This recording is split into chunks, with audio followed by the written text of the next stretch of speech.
Muy pero muy buenas noches para todos. ¿Qué tal? ¿Cómo están, amigas y amigas?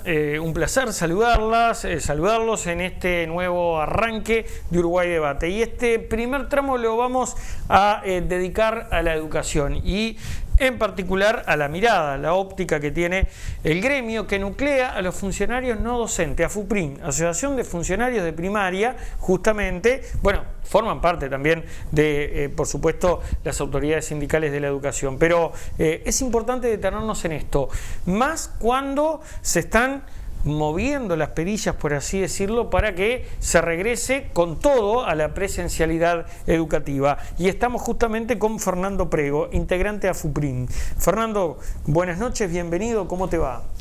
Un gusto, Renzo, muy buenas noches para todos, muchas gracias por la invitación a tu programa y es un gusto nuevamente. Bueno, a ver, ya se inició o se retomaron las clases más pequeñas, digamos, ¿no? Preescolar, primero, segundo y tercero.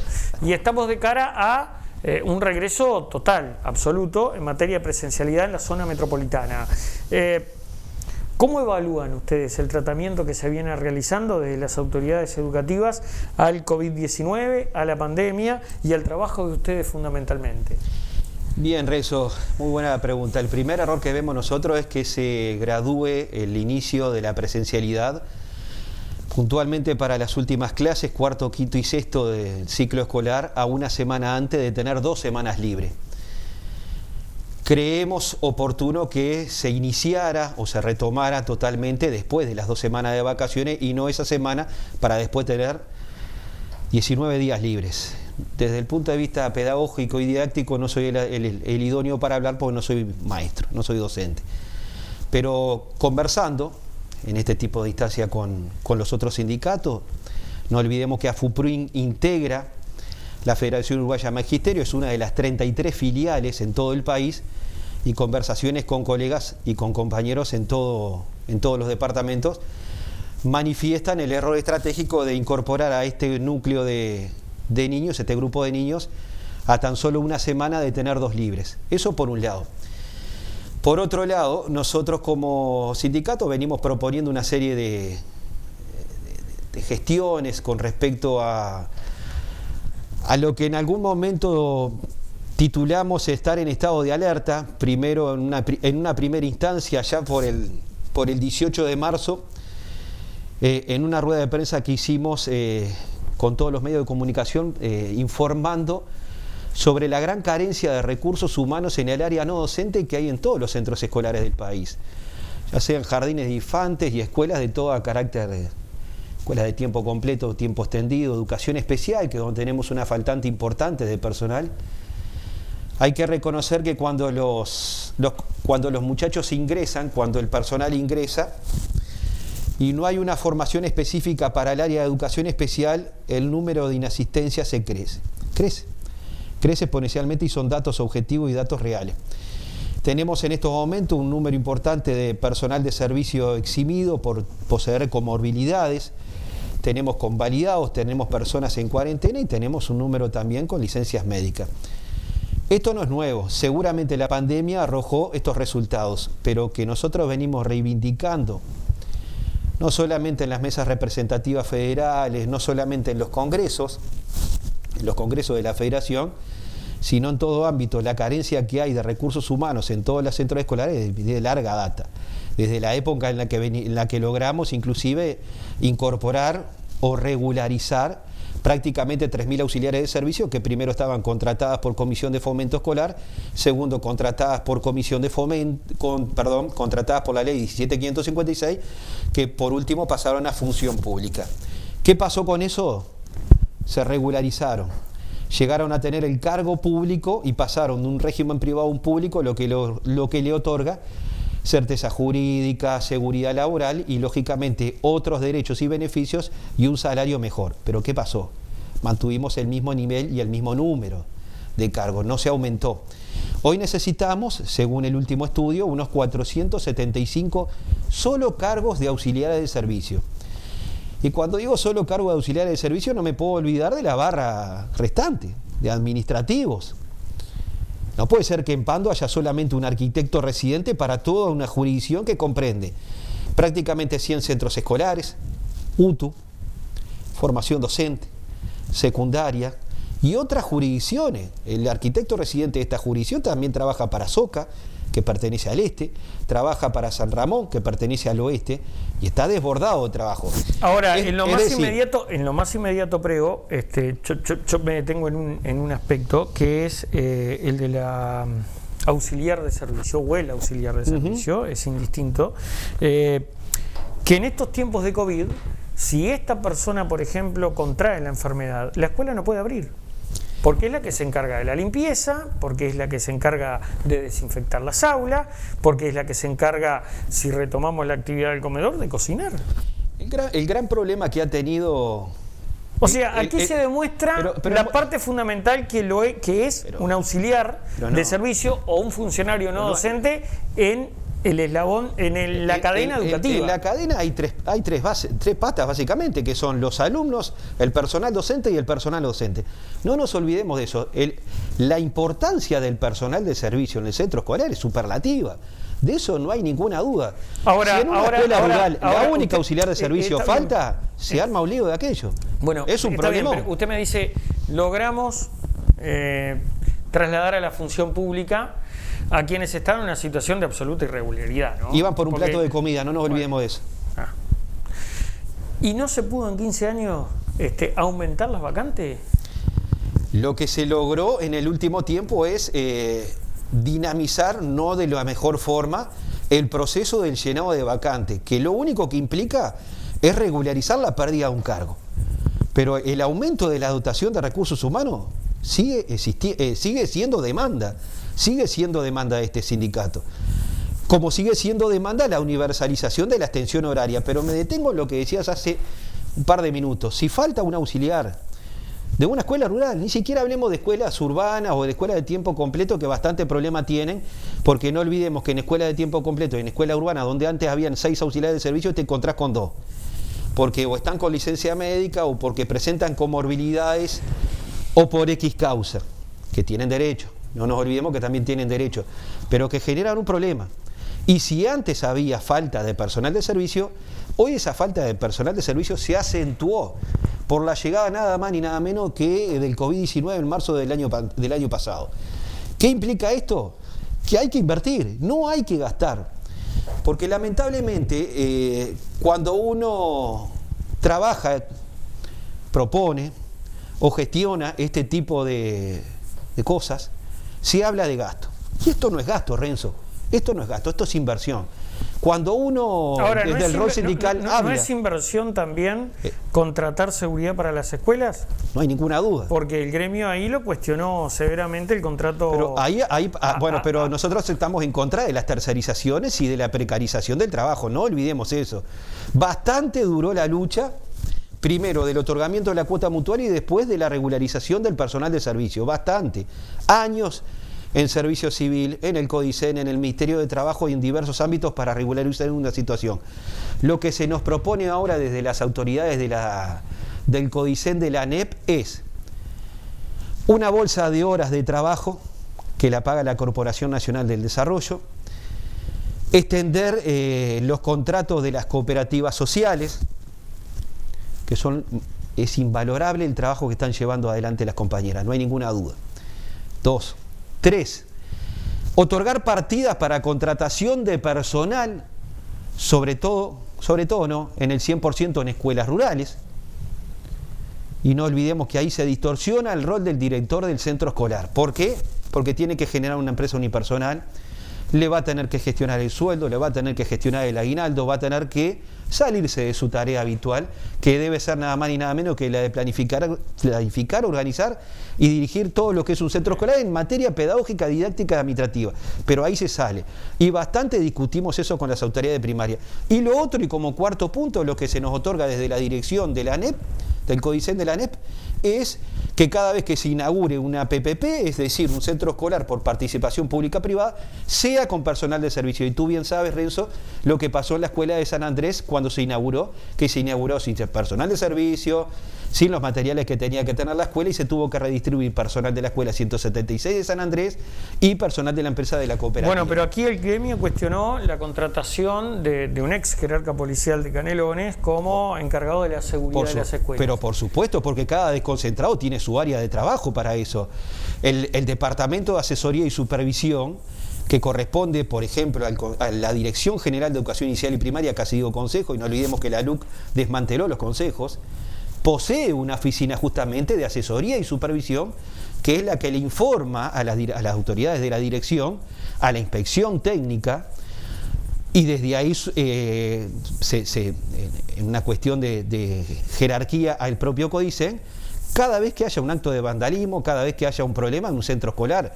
A ver, generar la figura de un asesor supervisor en materia de seguridad, desde nuestro punto de vista, no tiene asidero ninguno y no lo creemos conveniente a esta altura. Ahora, cuando en estos momentos lo que nosotros estamos es reivindicando nada más y nada menos que creaciones de cargo. De que el tema está instalado, ¿no? O sea, es increíble lo que se gasta en alarma, en 222, en rejas, en cámaras de seguridad en algunos lugares, porque bien, es cierto que a veces lo gestiona la Comisión de Padres, pero otras veces lo gestiona propiamente ANEP.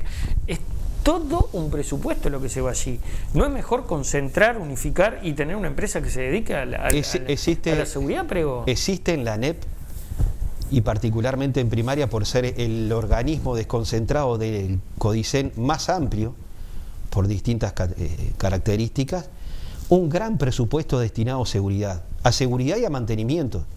Existe un gran presupuesto. Pero no está dando resultados, claramente no está dando resultados. Pero no se ha dado resultados porque existe vandalismo, existe destrozo, existe robo. Lo hemos visto en estos últimos años, lamentablemente en crecimiento, aunque esta última etapa se ha generado una especie de meseta, y no sé si la pandemia tiene mucho que ver con todo esto. Pero sin duda que sí, que exponencialmente y en los últimos años ha crecido, que es un problema social sin ninguna duda, que las autoridades de primaria lo van a tener que resolver, y las autoridades, en estos casos, son las diversas autoridades públicas que tendrán que resolver, y todos los actores del espectro político van a tener que trabajar sobre este tema. Nosotros lo que nos concierne es, estamos en contra de lo que son tercerizaciones, empresas privadas, pero ¿por qué, Renzo? Porque no olvidemos que un principio fundamental de igual función, igual remuneración. Nosotros lo que queremos es que cada trabajador que cumpla funciones en un organismo tan importante como la educación, en los diferentes grados posea el mismo cargo, el mismo grado, tenga la misma carga horaria y tenga el mismo salario. No es difícil, no es tan difícil. Si existiera voluntad política, se daría muy rápidamente, que lo venimos planteando hace mucho tiempo, pero que no hemos sido oídos, lamentablemente. Prego, hacemos una pausa, minutos, continuamos charlando. ¿Le parece bien? Ok.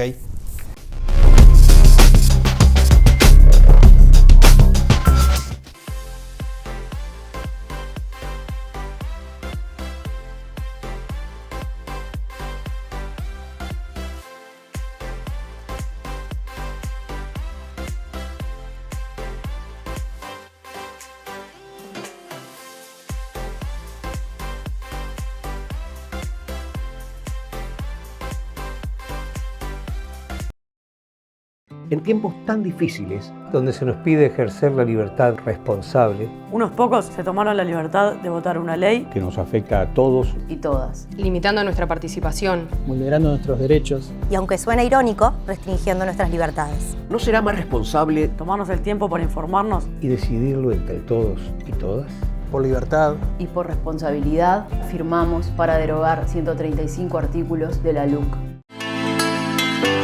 No sufras el invierno, disfrútalo con los mejores calefactores Vázquez. Brindamos calor y seguridad en tu hogar. Calefactores desde 8.900 pesos. Contamos con toda la cañería para su instalación. Conocenos. Correch 1164 Pando. Envíos a todo el país. Comunicate al 094 925 270. Calefactores Vázquez. Seguimos creando momentos. Seguinos en Facebook. Calefactores Vázquez. Empresa de ómnibus SAT crece para vos, brindándote cada día mejor servicio. Línea 5, Atlántida, Estación Atlántida. Línea 6, Pando, Parque del Plata, pasando por Empalme Olmos. Línea 7, Atlántida, Jauregui Berry. Y línea 8, Atlántida Soca. Informate más por el 4372-0034 o vía email a satsrl@hotmail.com. Aqua Pura, una elección inteligente con bajo contenido en sodio. Haga su pedido al 0800 2782 y se lo entregamos en la puerta de su casa, en Montevideo y Canelones. www.aquapura.com.uy.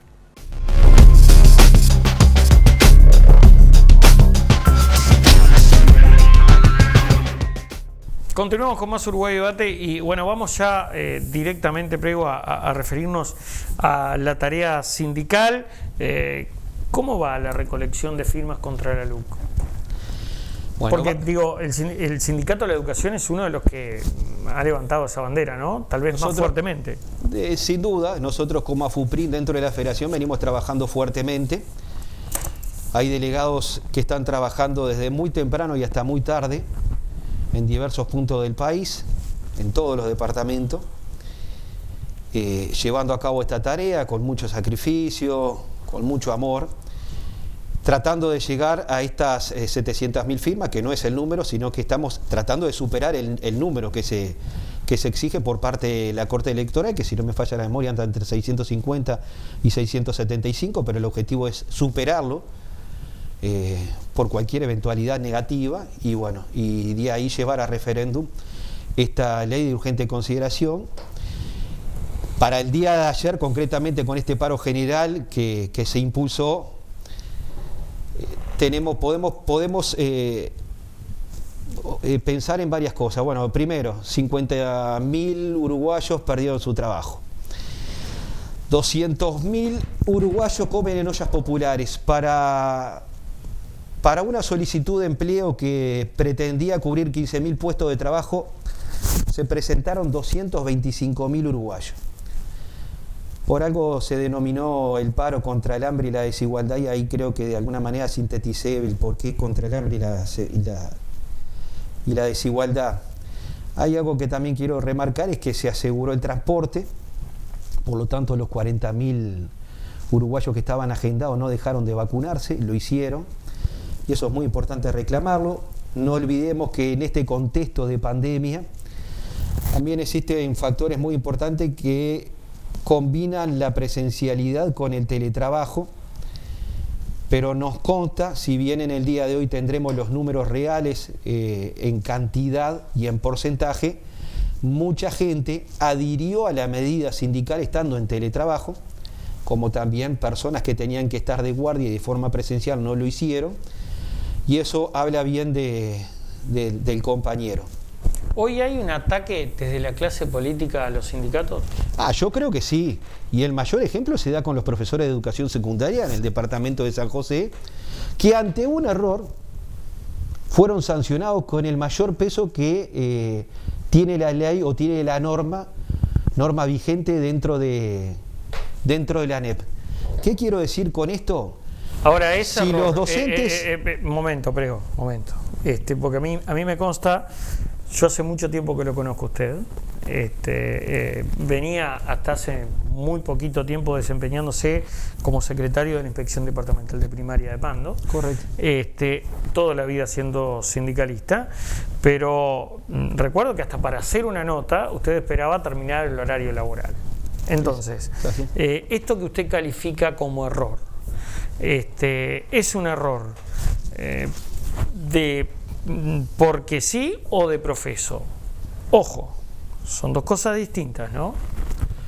Yo considero... ¿Se entiende la pregunta, verdad? Entiendo perfectamente. Yo considero el error de los... Porque no por ser sindicalista tiene que aplicarse un corporativismo y decir, bueno, lo vamos a defender porque es sindicalista, ¿no? Yo considero el error en el entendido de que si yo me saco fotos dentro de un centro educativo, estoy cometiendo un error.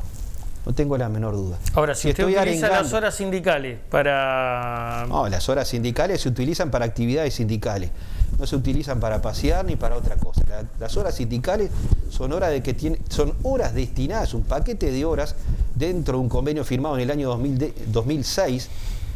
1 de marzo del año 2006 se firma un paquete de horas para todos los gremios de la educación entre la CESEU y el CODICEN. Paquete de horas sindicales que tienen que ser para dirigentes sindicales, no para otras compañeras o para otros compañeros. Siempre tienen que estar vinculados con actividades sindicales.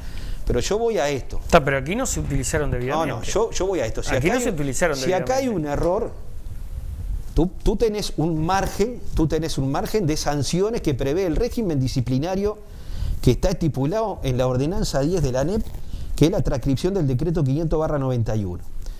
Y que va desde un apercibimiento, desde una amonestación, desde una observación verbal o escrita, hasta la máxima, que es la destitución. La penúltima es la separación del cargo con retención de haberes. El periodo del tiempo máximo son 6 meses. Yo lo que veo que en la vara se midió con el máximo prácticamente, bueno, el máximo la destitución. Pero la penúltima de las sanciones es con la que se midió este error. Yo creo que este error se pagaba con otro tipo de sanción. Y no digo con las sanciones, no digo con las sanciones más chicas. El error de las fotos por la campaña contra justamente la campaña de Vivir Sin Miedo. Sí, sin duda. No me habla de las horas sindicales. No. Ahora, no las estamos, horas sindicales no que hoy se está de las horas investigando en el Parlamento, ¿cómo debería medirse eso? Pero tú cuando me preguntas por las fotos que salieron a la luz de los compañeros docentes, era de la campaña Vivir Sin Miedo. Bien, eso fue una. Yo lo que te estoy diciendo, para usted fue desmedido ese castigo. Pero no hay ninguna duda que no se puede castigar por una foto de Vivir Sin Miedo dentro de un centro educativo con 6 meses de separación de cargo y retención total de haberes. Es una sanción totalmente desmedida. Yo lo tildo de persecución sindical. Bien. Personalmente pienso eso. Ahora, ¿qué pasa? Cometieron un error, pero fueron sancionados con el máximo de la sanción. Con el máximo. Sí, está claro. Sí. Ahora, ¿qué pasa con las horas sindicales? Las horas sindicales tienen que ser usadas correctamente dentro de la ética y de la función de un dirigente sindical para asambleas, para reuniones, para negociación colectiva, para reunirse con la patronal, para actividades que comprenden el marco legal para el cual están redactadas. Nada más que para eso. Y si se comprueba verdaderamente que hubo irregularidades, ya las hubo, ¿no? Porque por eso se disparó la comisión investigadora. ¿Qué tendría que pasar? Tendrían que ser sancionados si son ¿De qué manera? Debidamente comprobados y con el derecho a la defensa legítimo que te prevé no solamente todos los regímenes laborales, sino la propia Constitución de la República. Tiene que haber un derecho de defensa para el compañero o la compañera que acá algo es bien claro, que para la sociedad, para la opinión pública, sos culpable hasta que sos inocente, cuando en realidad deberías de ser inocente hasta que seas culpable para la sociedad. Lamentablemente eso ocurre prácticamente en todo ámbito. El tema es escandaloso, no hay ninguna duda. Lo que yo digo, Renzo, es existe un régimen disciplinario, existe toda una investigación administrativa y todos estos compañeros tendrán en su momento el derecho legítimo de defensa para el cual están consagrados. Bien, se utilizará. Si llega a ser comprobada el error, si llega a ser comprobado la irregularidad, tendrán que ser sancionados como cualquier otro ser humano cuando comete este tipo de errores. ¿Y esto en parte no perjudica al sindicato? Sí, sin duda, si se comprueba, sin ninguna duda. Yo no tengo ninguna duda, pero también no tengo ninguna duda que no todos actúan de esa forma. No todos actúan de forma. Lo que no se puede decir es que por culpa de uno, de dos o de tres, todo un colectivo de sindicalistas dentro de la educación actúan de la misma forma. Errores podrán cometer algunos, pero no todos. Yo parto de la base de la ética, de la conducta, de la moral de cada uno de estos dirigentes sindicales, de que actúan en su sano juicio y sanamente en esto que le llamamos libertad de acción. Ahora, ¿usted está convencido de que se llega a las firmas? Bueno, hubo un impulso muy importante en este último día. 25.000 firmas es lo que se prevé, se lograron juntar en el día de ayer. Entre un día muy frío, con sensaciones de muy baja temperatura, con 160 puestos a lo largo y ancho de todo el país, con una movida muy interesante, con una recolección de firmas, repito, en todos los puntos del país, con una barriada, con una importante caravana y una entrega de una proclama en Presidencia de la República por parte de la cúpula de las autoridades del PICNT, más todo lo que se viene trabajando ya desde hace un buen tiempo, nos indica que podemos estar muy cerca de lograr el objetivo. Yo creo que estamos muy cerca de lograr el objetivo. En esto hay que ser optimista, hay que ser constante y trabajar desde el convencimiento de que es una ley regresiva, sobre todo para nosotros que trabajamos en la educación, y ya la LUC tira, entre otras cuestiones, una ley que hasta la utilizamos para los concursos, para que se estudie, que es la Ley General de Educación, y bueno, que entre otras cosas, además de sufrir prácticamente un avasallamiento a los artículos, desmanteló primero los consejos y eliminó los delegados que son electos por el cuerpo docente. No olvidemos eso. ¿Qué tamaña y relativa importancia tiene? Porque no olvidemos que ha sido muy importante la acción, entre otros, de Pablo Cayani, anterior consejero, y de otros como Teresita Capurro, que han sido nexo importante en gestiones que han propulsado no únicamente la Asociación de Maestros del Uruguay y la propia Federación, sino nuestro sindicato base como AFUPRIN. Hoy ustedes entienden que no tienen un salvoconducto para llegar a las autoridades. No tenemos un salvoconducto y no somos oídos y no somos escuchados por la Dirección General de Educación Inicial y Primaria, y lo digo tajantemente. Voy a dar un ejemplo. Esto que usted me dice es fuerte, ¿no? Por supuesto que es fuerte. No hay diálogo. Es fuerte y es real. No hay diálogo. Voy a dar solo un ejemplo. En el día de hoy se cierra el último día de lo que nosotros le llamamos partida por pago de aguinaldo, que en el día de ayer, al haber existido un paro general, muchos de los compañeros adhirieron, pero en situaciones anteriores y con administraciones anteriores, cuando ocurría esto, automáticamente se extendía un día más la partida de pago para que se pudiera, entre otras cosas, recibir a los directores, recibir a los maestros, recibir a los auxiliares de servicio cuando había un problema económico, un problema de salario, alguna gestión mal hecha. Y bueno, hoy, día viernes y siendo las 13 horas, no hemos recibido todavía respuesta por parte de las autoridades primarias a un planteo que les hicimos el día lunes con respecto a extender el día, que no necesita ni siquiera una gestión, pero que la hicimos desde la vía formal para recibir una respuesta y darle tranquilidad a los compañeros, que son cientos de personas que están en esta función, y todavía no hemos recibido respuesta. Como no hemos recibido respuesta en otras cuestiones que no son menos importantes. Para un concurso de jefe de oficina que fue hecho en el mes de septiembre del año pasado, aún no hay, habiendo pasado prácticamente 10 meses, un ofrecimiento a esos cargos. No solamente se lesiona la carrera administrativa de los funcionarios, sino que se les perjudica económicamente a todos ellos. Ahora, ¿sabe qué? Y usted me va a comprender, porque es alguien del interior, porque me consta que no se entera de los problemas, sino que los va a ver y está en contacto con ellos. Pero a mí se me ocurre que cuando chocan, tanto los sindicatos como en este caso las autoridades, quien queda de rehén en este caso son los escolares, ¿no? Me lo dices por el servicio, tú me lo planteas por el servicio comedor, como se dijo en el día de ayer. Lo digo en general, bueno, ni que hablar el comedor, pero lo digo en general, porque para nadie es bueno, para nadie suma el hecho de no existir acercamiento de partes, prego. Y no hace 2 días que usted es sindicalista, lo sabe bien esto que lo estoy planteando. La historia es así, la historia te lo ha demostrado. Las discusiones, los enfrentamientos, y no tan los enfrentamientos, sino las diferencias de ideas que a lo largo de la historia, repito, se han dado entre las patronales y los sindicatos, han dejado de rehén a la sociedad.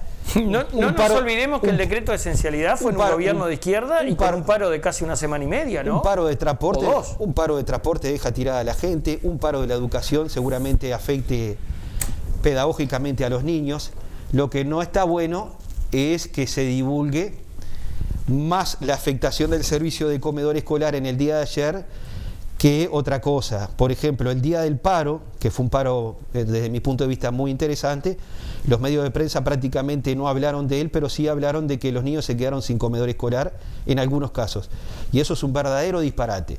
Sí se quedaron sin comedor escolar cuando 3 días antes de la semana de turismo los niños se quedaron sin miércoles, sin jueves y sin viernes porque las autoridades, con Robert Silva a la cabeza, se durmieron o no planificaron correctamente los tickets de alimentación y el servicio de comedor como debía ser, y esos niños se quedaron 3 días y se les dieron un ticket de alimentación al lunes de la semana siguiente, lo que no ocurre con un sindicato en el día de la fecha.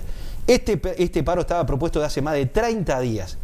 Vaya si tuvieron las autoridades, la dirección de primaria y de las autoridades de CODICEN, de planificar un cierre eventual de una escuela, de planificar la entrega de ticket de alimentación cuando así corresponda. Lo que no me parece correcto, y hasta me parece hasta una falta de respeto, es que se dañe la actividad sindical o la medida sindical diciendo que se deja sin comedor a los niños, cuando en realidad las propias autoridades de primaria los dejaron sin comer a los niños durante 3 días. Durante 3 días, no uno. Ahora, Prego, en un paro que afectó 250.000 niños en todo el país, y donde 90.000 de ellos están en contexto sociocultural crítico y en extrema vulnerabilidad. Acá estamos hablando de un día que estaba planificado hace 30 días. Por lo tanto, no se puede culpar a un sindicato de una medida desde ese punto, porque hasta me parece perverso, definitivamente. Es real, y lo pregunto porque se lo he escuchado a varios sindicalistas de la educación, que Robert Silva está concentrando demasiado poder y que todo tiene que pasar por él. Pero y si de ser así, la pregunta es, evidentemente esa presión en algún momento va a hacer explotar algún fusible. Renzo, ¿no? a ver, partamos de la base que los consejos desconcentrados... ¿Pero qué pasa con el resto de las autoridades? ¿Por qué solo Robert Silva? No entiendo. ¿Por qué me dicen eso? Pero los consejos desconcentrados de la ANEP, es decir, primaria, secundaria, UTU y formación docente, que dependen de la ANEP, prácticamente no adoptan decisiones sin consulta al CODICEN de la ANEP. Estamos hablando de Robert Silva, de Oscar Pedroso, que en sesiones ordinarias y extraordinarias sí se reúnen con los propios directores de la división gentil. Pero muchas de nuestras gestiones, estamos hablando de un sindicato que pertenece a primaria, muchas de nuestras gestiones que se presentan en el seno de la dirección de primaria son respondidas con respuestas que vienen del propio CODICEN. Es decir, nosotros les preguntamos a la autoridad de primaria que queremos determinada cosa, recibimos la respuesta cuando la recibimos, porque muchas veces no recibimos respuesta como la que acabo de decir, y esa respuesta viene dada cuando se consulta justamente al CODICEN de la ANEP. Es decir, ¿se perdió autonomía? Vaya si se perdió. Si los consejos se desmantelaron, vaya si se perdió. Cuando te quitan un consejero electo por el cuerpo docente, vaya si se perdió cuando muchas de las inquietudes, de los planteamientos que vienen desde la propia FUPRIN o desde las propias asociaciones de maestros del Uruguay son respondidas cuando se les hace consulta al CODICEN de la ANEP. Quedó claro. Prego, un gusto haberlo recibido esta noche aquí. A las órdenes, como siempre. Amigos, pausa, enseguida continúa Uruguay Debate. Ya volvemos.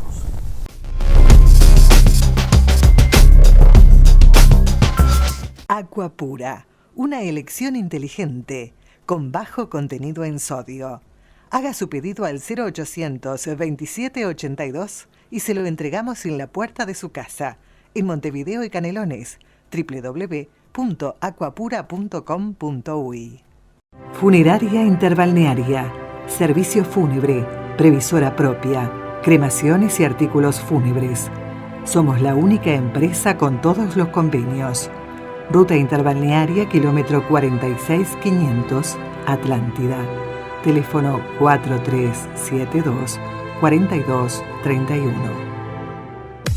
Empresa de ómnibus SAT crece para vos, brindándote cada día mejor servicio. Línea 5, Atlántida, Estación Atlántida. Línea 6, Pando, Parque del Plata, pasando por Empalme Olmos. Línea 7, Atlántida, Jauregui Berry. Y línea 8, Atlántida Soca. Informate más por el 4372-0034 o vía email a satsrl@hotmail.com.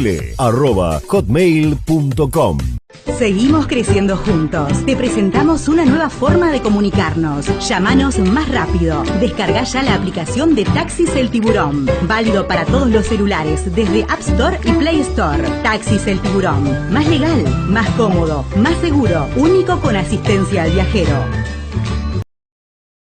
En tiempos tan difíciles, donde se nos pide ejercer la libertad responsable, Unos pocos se tomaron la libertad de votar una ley que nos afecta a todos, Y todas. limitando nuestra participación. vulnerando nuestros derechos. Y aunque suena irónico, restringiendo nuestras libertades. ¿No será más responsable tomarnos el tiempo para informarnos y decidirlo entre todos y todas. Por libertad, Y por responsabilidad, firmamos para derogar 135 artículos de la LUC.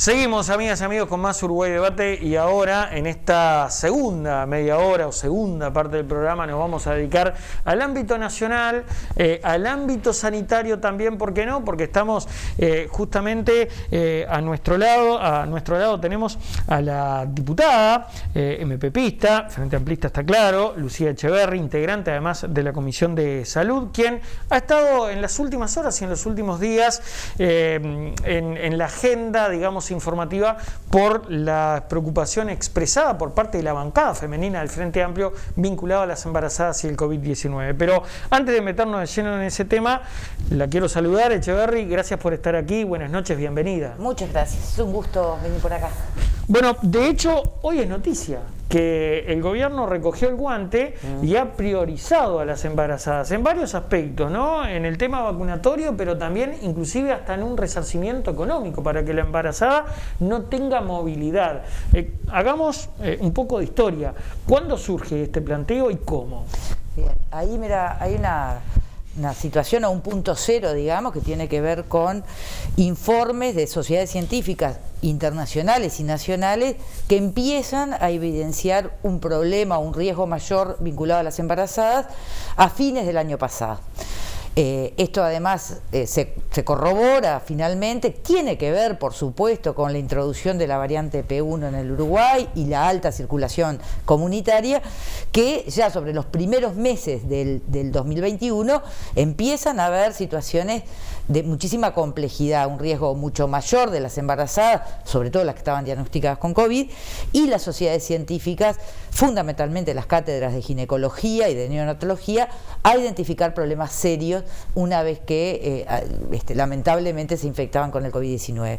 En ese marco lo que hicimos nosotros fue escuchar lo que estaban planteando, tener alguna instancia de intercambio vinculado efectivamente para corroborar los riesgos y las acciones que eran imprescindibles tomar, y finalmente presentamos esta propuesta donde en el momento en que la presentábamos, Renzo, nosotros decíamos hay 7 muertes maternas, y ese día que presentamos la propuesta, que tomó estado parlamentario el proyecto, se anunció la 8ª muerte, ¿verdad? Que es en 2 meses la misma cantidad de muertes maternas que Uruguay venía teniendo en los últimos años, y lo posicionaba muy bien a nivel internacional, ¿no? Entonces, eso es lo que genera la alerta, la luz amarilla. El 29 de abril fue la primera muerte materna. Y cuando, imagínate, 29 de abril, para mayo ya habían 4 y para junio eran 8, ¿no? Y en ese compendio de medidas, ¿qué es lo que se destaca? ¿Qué es lo que ustedes piden?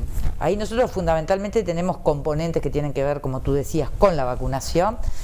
No solo las medidas que ha tomado el gobierno, y bien haberlo abierto sin agenda, pero también hay que ser más proactivo, hay que salir a buscar a las embarazadas. Cada uno de los prestadores, sean públicos o privados, sabe perfectamente quiénes son las mujeres embarazadas que están bajo el control de ese prestador. Hay que salir a buscarlas. Por eso nosotros planteamos, en virtud de haber escuchado también a las cátedras, que son las que trabajan, las que saben de esto, que hay que fortalecer los equipos médicos, hay que salir al encuentro de estas embarazadas, a transmitirle confianza, a transmitirle con una comunicación asertiva y empática la importancia de la vacunación como una medida realmente para disminuir y evitar los riesgos de contagio, y si se contagia, saber cómo tener que proceder.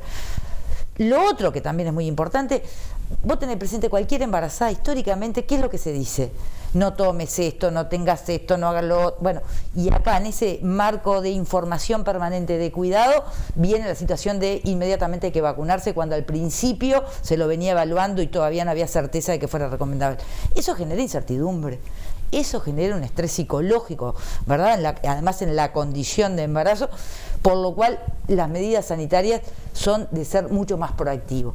Tienen que ver además con un control ambulatorio, con disponer sobre todo para poder cubrir las falencias que el primer nivel de atención empezó a mostrar producto de la sobreexigencia y la saturación. Tiene que ver con medidas de corte económico. Porque si para evitar el riesgo es importante que las embarazadas mantengan su burbuja familiar, el quédate en casa como consigna, si no tiene materialidad y apoyo económico, es muy difícil. Entonces ahí hay un abanico de 3 medidas concretas que tiene que ver. Aquellas mujeres que tienen condiciones por el trabajo que desempeñan de teletrabajo, no es una exhortación, es una obligación. Las que no pueden desempeñar en forma habitual por el tipo de actividad que desarrollan, que pasen a hacer uso de una licencia especial durante todo el transcurso del embarazo. Y quienes no tienen un ingreso formal, pero sí trabajan y sí tienen que moverse, tengan mediante la tarjeta Uruguay Social la cobertura económica para poder cubrir sus necesidades y quedarse en su casa. Ese es el paquete fundamental de medidas, digamos, ¿no? Las sanitarias acompañadas de algunas asistencias económicas. El gobierno comenzó inmediatamente con la vacunación. Es más, yo recuerdo que ese día donde usted es un poco la portavoz de esa bancada femenina y quien informa sobre el proyecto, el mismo, creo que secretario de Presidencia, Álvaro Delgado, estaba anunciando que se iba a vacunar a embarazadas. Y después surge en el transcurso de los días o de las horas que va a haber un resarcimiento económico para las embarazadas. ¿Conforme con esa respuesta del gobierno, Echeverría? Si efectivamente se concreta, por supuesto que nos conforma. Lo que nosotros estamos planteando es las medidas, hay que tomarlas ya. En este manejo de la epidemia, el factor tiempo es clave. Es lo que yo te decía hoy, 29 de abril, primer muerte materna, 8 de junio ya iban 8. Entonces, tomar las decisiones en forma oportuna salva vidas. Para eso lo que decimos es, esto es urgente, esto es ya. Y no solamente para quienes trabajan, que es lo que planteó, por lo menos, lo que se ha dado a conocer a través de la prensa, que están evaluando un subsidio especial para quienes trabajan. No, las que no trabajan formalmente también deben tener una asistencia económica, porque además los nacimientos en nuestro país recaen sobre sectores ya vulnerables desde el punto de vista socioeconómico, por lo cual con más razón necesitan una asistencia económica del Estado para que efectivamente su vida esté protegida. Entonces, lo que necesitamos es que amplíen la medida que están estudiando y tiene que ser ya. Acá no hay tiempo para dilucidar por dónde hay que ir, porque los hechos te están mostrando la necesidad de urgencia en cuanto a la protección de la vida de estas mujeres embarazadas y también de sus familias, ¿no? ¿Qué conclusiones saca usted sobre el manejo de la pandemia hasta el momento? Se lo pregunto a una legisladora y también le doy un dato. Hay una encuesta que marca un 60% de aprobación del presidente en cuanto a específicamente el manejo de la pandemia. Sí, yo creo que hay por lo menos 3 momentos, y lo identificamos varios legisladores del Frente Amplio, hay 3 momentos bastante claros de manejo de la pandemia. Los primeros meses, que tienen que ver con una toma de medidas que en su momento fueron las que permitieron controlar, por lo menos hasta octubre, noviembre del 2020, la situación, que además ese sistema de identificar, ¿no?, testear, rastrear y aislar fue una medida desde el punto de vista epidemiológico muy acertada, pero fue hasta noviembre. De noviembre a febrero, marzo, una situación mucho más complicada y empieza a producirse un alejamiento mayor de las recomendaciones del grupo asesor científico, ¿no es cierto?, que estableció en cada uno de sus reportes la necesidad de tomar otras medidas donde la movilidad y la restricción de la movilidad mediante asistencia económica empieza a cobrar un peso cada vez mayor o más gravitante.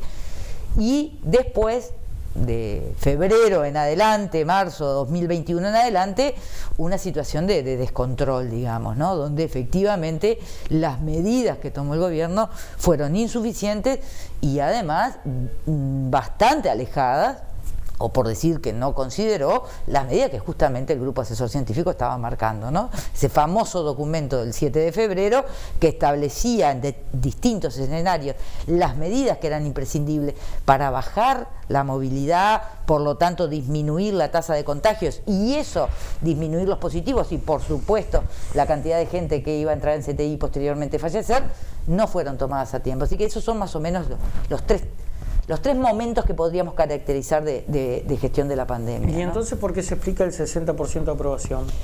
Bueno, yo creo que ahí hay varias variables, ¿no? Yo no soy politólogo, no estoy en el análisis más pormenorizado de esos datos, pero hay una fuerte incidencia de la figura también del ministro, que logra puntualmente alejarse un poco de las decisiones del Ejecutivo. Él es parte del Ejecutivo y las decisiones que toma el Ejecutivo también involucran al Ministro de Salud Pública, pero de alguna manera también ha planteado que hubiera querido ser más restrictivo, que él mira la parte sectorial de salud y en el marco del Consejo de Ministros hay otras puntos de vista que también juegan. Entonces, yo creo que ahí eso ha permitido instalar una situación de que se hizo todo lo que se pudo. ¿Salinas salva la popularidad del gobierno? ¿Eso me está diciendo? Yo creo que incide bastante. Incide bastante. Eso incide bastante también que en una situación de incertidumbre, de ese bombardeo que hemos tenido también de información, y además esa situación que angustia bastante, ¿no? De no saber si salís, si no salís, si te juntás con uno, con otro, ¿no? Esa rutina de la vida diaria que ha sido absolutamente invadida y trastocada, genera la necesidad de confiar en alguien. Y yo creo que ha habido un manejo desde el punto de vista comunicacional que ha logrado generar también esa necesidad o esa expectativa que tenemos todos los ciudadanos de confiar y de que hay alguien que está velando por todo. De alguna manera se ha construido. Lo que pasa es que la realidad muestra otras cosas, ¿no? Por eso la cantidad de uruguayos y de uruguayas que han muerto. Y muchos de ellos situaciones evitables, ¿no? Usted mencionó al GACH hace algunos segundos atrás. ¿Va en consonancia con Manini? ¿No era el momento de que el grupo asesor honorario se retirara? Me parece que es una valoración que de verdad no me animo a hacer cuánto era el momento. Lo que sí me queda claro, y porque además lo expresaron con claridad, era que sus recomendaciones y ese rol de asesoría, poniendo qué medidas entendían las más convenientes para bajar la tasa de contagio, para bajar la circulación comunitaria del virus y para obviamente disminuir o generar medidas concretas que evitaran muerte, no estaban siendo tomadas en cuenta. Entonces, me parece que la atención ya estaba puesta arriba de la mesa y hubiera sido quizás mucho más complejo evidenciarla en blanco y negro, ¿no? Entonces, a mí me parece que ¿cuál es el sentido? Si ya no estaban siendo escuchados, por lo menos, ¿no? Hablando de momentos, luego de la pausa, le voy a preguntar sobre la intención de generar una coalición en el departamento. ¿Le parece? ¿Cómo no? Tanda y ya volvemos.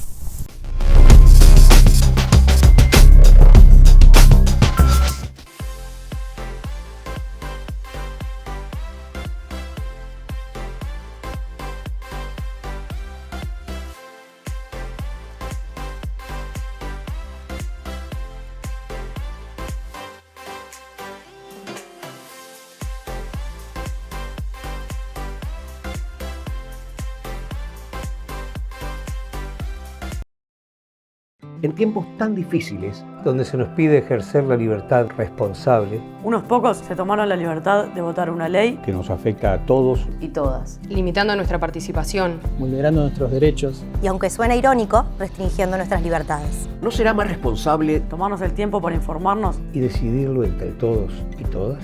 por libertad y por responsabilidad firmamos para derogar 135 artículos de la LUC. No sufras el invierno, disfrútalo con los mejores calefactores Vázquez.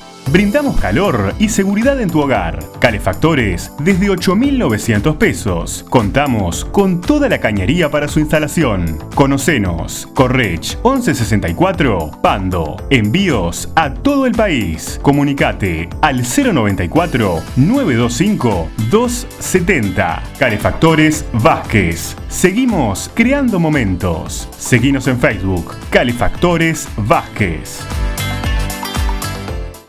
Funeraria Interbalnearia, servicio fúnebre, previsora propia, cremaciones y artículos fúnebres. Somos la única empresa con todos los convenios. Ruta Interbalnearia, kilómetro 46500, Atlántida. Teléfono 4372-4231.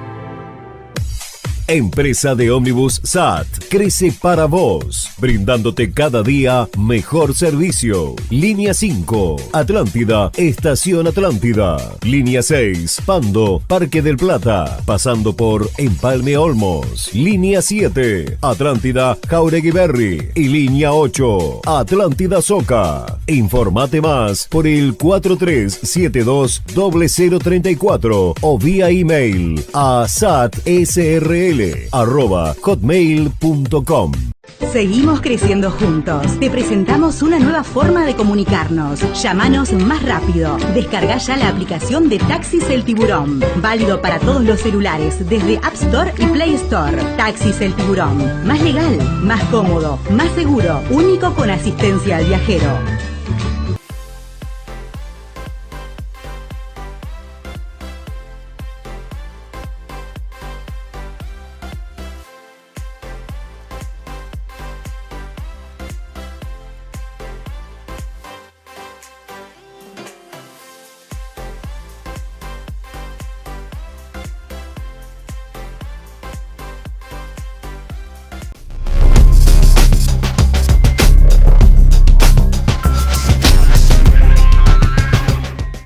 Y continuamos con más Uruguay Debate. Bueno, la dejábamos allí previamente planteada la pregunta. Ayer se dio algo bastante particular en el Parlamento, Echeverry. Por un lado estaba la coalición departamental, por así decirlo, por lo pronto representantes de todos los partidos que integran el gobierno nacional, convocados por Nifuri, y por el otro lado estaba el intendente de Canelones, la vicepresidenta de la República y algunos técnicos expertos en cuanto a la producción de alimentos, fundamentalmente orgánicos, buscando un sistema sostenible, etcétera, etcétera. Sí.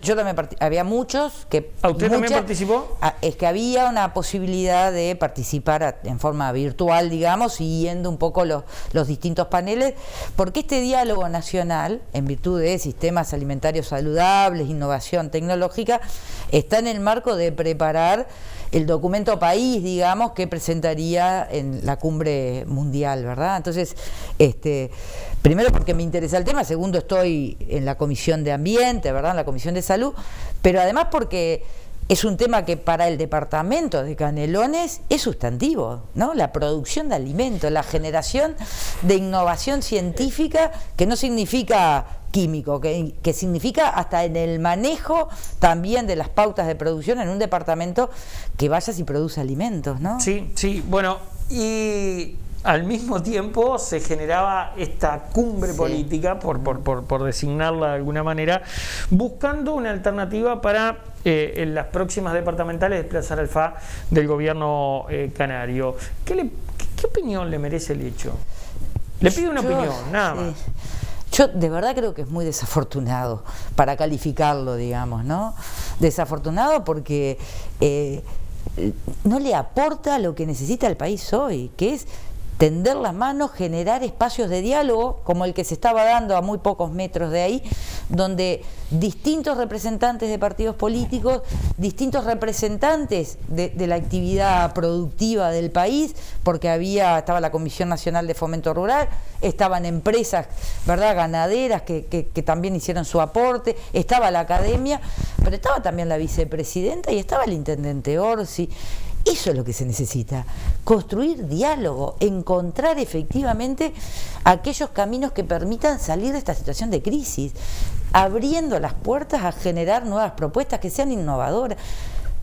No estamos en campaña electoral, estamos tratando de sostener las mejores propuestas y las mejores políticas para poder salir de esta crisis sanitaria y esta crisis socioeconómica que tiene el país, todos juntos. Entonces, flaco favor me parece que le hace o no aporta en nada a esa situación empezar a posicionarse en aras de cómo sacamos al Frente Amplio y al intendente Orsi del gobierno de Canelones. Innecesario, inoportuna. ¿Piensa la oposición? ¿Piensa el oficialismo también? El político respira política, Echeverri. Y le voy a hacer una pregunta. ¿Hay sucesor para Orsi?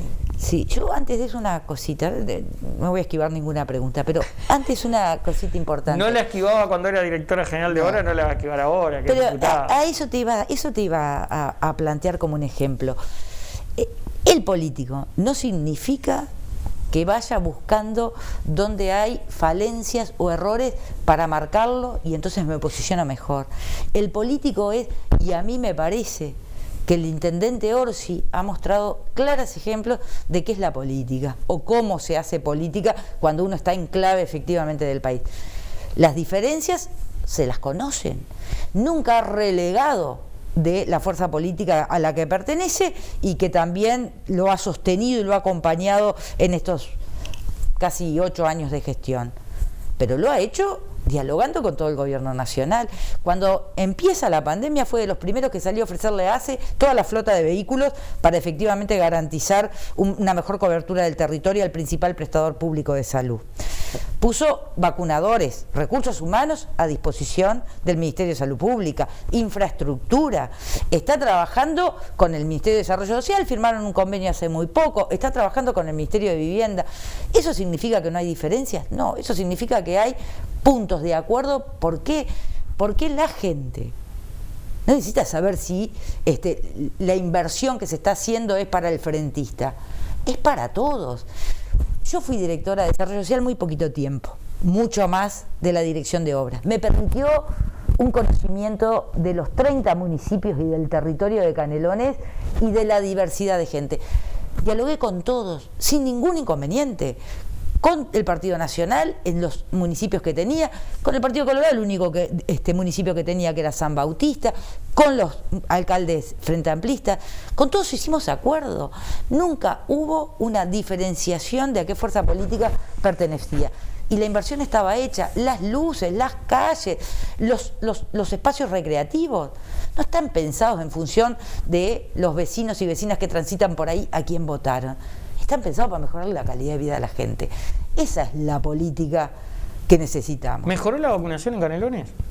Bueno, usted me acaba de decir... Llevó tiempo, ¿no? Llevó tiempo porque arrancó un departamento con 580.000 habitantes, absolutamente municipalizado, 30 municipios que son centralidades urbanas importantes, donde además confluyen las distintas ruralidades con 5 vacunatorios. Eso fue realmente un desacierto, digamos.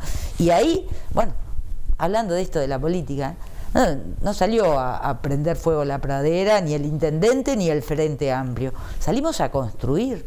Fuimos convocados, de hecho, todos los legisladores de todos los partidos políticos de Canelones a un diálogo con el director departamental de salud de ese momento, a volcar inquietudes, iniciativas y a tratar de generar los mejores instrumentos para que eso pudiera cambiar. Viene cambiando, pero el rezago implica que, bueno, uno va corriendo de atrás, ¿no? Vuelvo a la pregunta, ¿sucesor de Orsi? Tendrá que haberlo, sin duda, no tiene otra posibilidad, ya constitucionalmente cumple su segundo mandato, pero eso también lo tiene que definir la ciudadanía y en ese marco va a haber que empezar a trabajar, pero no es hoy el momento. ¿Hombre o mujer? Se lo preguntó a una legisladora, ¿no? Sí. Con ese plus, se lo pregunto con ese plus. Sí. Me gusta ponerla en aprieto. Sí, ya veo. Yo de verdad creo que tenemos que el departamento de Canelones y nuestra fuerza política tiene hombres y mujeres preparados, comprometidos y con vocación para hacer realmente un gobierno departamental para todos los canarios y canarias, independientemente de lo que voten. Pero eso también es un proceso de construcción y de tomar las respuestas que te va dando la población. Insisto, no es el momento hoy. Vuelvo al tema salud y lo pregunto como integrante de la comisión parlamentaria. ¿Dónde está la fortaleza de Salinas en su gestión, en esa imagen que usted decía que realmente es poderosa? Ahora, cuando yo se lo planteaba sobre los vacunatorios, hace un par de meses atrás inició una gira Salinas, Orsi, el director departamental, creo, si mal no me equivoco, y así fue furor Salinas, parecía un rockstar, una estrella de rock. ¿Dónde está esa fortaleza? ¿Dónde radica esa fortaleza del Ministerio de Salud Pública, o mejor dicho, del Ministro de Salud Pública, a su entender? Yo creo que tiene una cuestión que me parece que es importante, en el sentido de que no está identificado anteriormente con ninguna fuerza política en particular, ¿no? Es decir, es un outsider, como se los clasifica, se los caracteriza, digamos, se los ha definido por parte de quienes estudian esto, ¿no? Fundamentalmente la ciencia política, y tiene una espontaneidad también en el trato con la gente, esa cercanía, por su condición de médico, estimo que bueno, que lo ha posicionado en ese lugar, ¿no? Pero además, insisto, lo ha dicho en alguna oportunidad, ha querido tomar otro tipo de medidas y no digamos, en el contexto de mirar la globalidad del resto de sus colegas integrantes del Ejecutivo, no ha podido hacerlo, pero me parece que tiene que ver fundamentalmente con eso, ¿no? Mirando hacia adelante, ¿no le preocupa esta cantidad, centenares, inclusive miles de uruguayos que van a viajar? Yo creo que no es capaz el mejor momento, ¿no? Me parece que nosotros todavía como país nos falta llegar a un porcentaje más alto de gente con la segunda dosis y esa inoculación total pasada las 14 semanas. Creo además que en la región hay una situación compleja.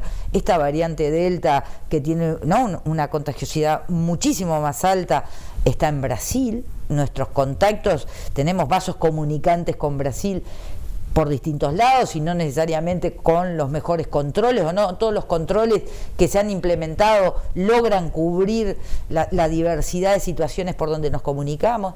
Creo además que hay países a donde se viaja que no necesariamente tienen también las garantías desde el punto de vista de la seguridad, pero también es una realidad, la gente viaja. Entonces, por más que uno diga, no necesariamente la realidad se va a adecuar a lo que uno plantee o estime más conveniente. En virtud de que la gente lo va a hacer igual, creo que hay que exhortar a hacerlo con los mayores cuidados, con las mayores garantías y además a los lugares que tengan mayores niveles de seguridad, ¿no? Es buena idea, debería hacerse. Exportar vacunas a uruguayos residentes en otros países.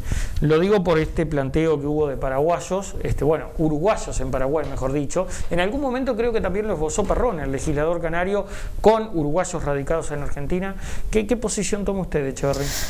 Yo no estoy cerrada a analizar el tema. Lo que a mí me parece es que un acierto que tuvo Uruguay fue generar mecanismos para evitar el turismo vacuna, que hubiera sido tremendo, ¿verdad? Entonces, en virtud de eso, creo que la situación de estos uruguayos que están en el exterior hay que analizarla en el contexto de los lugares donde estén, porque Uruguay ha sido muy abierto. De hecho, hoy o ayer creo que salió un nuevo protocolo para migrantes que tienen 90 días en el país, ¿no? Es decir, facilitar la posibilidad de llegar a la vacunación, más allá de que no sean población migrante permanente. Entonces, habla de una mirada de país muy buena. Pero bueno, en esa circunstancia yo creo que hay que analizarlo también en el contexto de los países donde están viviendo, pero de la mano de mirar el contexto de los uruguayos que están en el exterior, que hay otros derechos que también deberían tener y sin embargo no hemos logrado alcanzar los acuerdos para eso, como es el voto, ¿no es cierto? Entonces, no estoy poniendo las cosas en el mismo sentido o importancia. Lo que estoy diciendo es, son tan uruguayos para una cosa como para la otra, ¿no? Echeverry, como siempre, ha sido un gusto charlar con usted. Gracias por todo, un gusto. Amigos y amigas, será hasta la próxima. Que pasen bien. Buenas noches. Chao.